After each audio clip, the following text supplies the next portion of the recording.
Standing next to a bicycle for the first time can be intimidating. At a standstill, the machine looks heavy and unstable. However, the mechanics of riding are predictable. By following a specific progression today, you will be able to pedal, turn, and brake completely on your own. This graphic shows the necessary safety requirements. Before you begin, secure a helmet, closed-toe shoes, and a flat, empty practice space. Learning these specific mechanical steps allows anyone to become a cyclist in a single afternoon. Your practice environment should be a flat, quiet, open area that is completely free of traffic and obstacles. As shown in this diagram, the first mechanical adjustment is the seat height. Lower the saddle until your feet rest completely flat on the ground while you are seated. Beginners often struggle because they attempt to find their balance while the bicycle is stationary. This diagram illustrates the shark rule. On the left, the stationary wheel is unstable. On the right, the rolling wheel stabilizes. A bicycle mathematically maintains its own balance through forward rolling momentum. Lowering your center of gravity and using forward momentum provides a stable foundation for your first movements.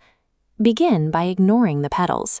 Keep your weight on the saddle and walk the bicycle forward using your feet. Once you are comfortable walking the bike, push off the ground with both feet simultaneously to create a short glide. Use the progress bar on screen to track your duration.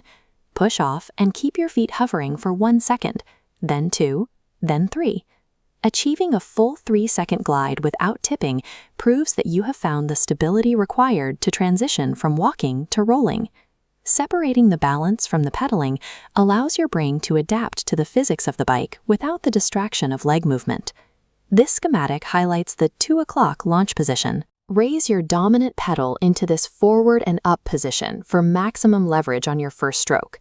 Step down firmly to generate immediate forward momentum, then bring your opposite foot to the other pedal. You may feel a slight wobble during your first few strokes. This is a normal part of the learning process as you adjust to the new motion. To maintain a straight line, follow the example on the right of the screen. Look far down the path at your target rather than staring at your front wheel. If you feel unstable, use the safety reset. Simply stop pedaling, place 1 foot flat, and completely stop. Having a reliable way to stop provides the psychological safety needed to keep practicing the launch. As you begin to move, focus on directional control. Avoid the instinct to make sharp, sudden movements with the handlebars. Direct the bike using only small, micro adjustments. These subtle movements allow the bicycle's momentum to guide you through a curve. This diagram shows how to brake safely. Gently squeeze both handbrakes at the same time to bring the bike to a controlled stop. Grabbing only the front brake can lock the wheel and shift your momentum forward, potentially lifting the rear tire off the ground. Effective cycling relies on these gentle, intentional inputs rather than forceful corrections. You now have the full sequence. Set the pedal to 2 o'clock, look down the path, launch, and use micro adjustments to steer. Combining these steps typically takes 30 to 60 minutes of practice.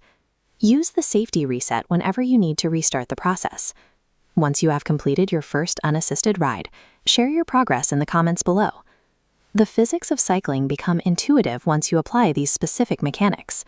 By following this exact method, you can go from standing still to riding confidently in just a single day.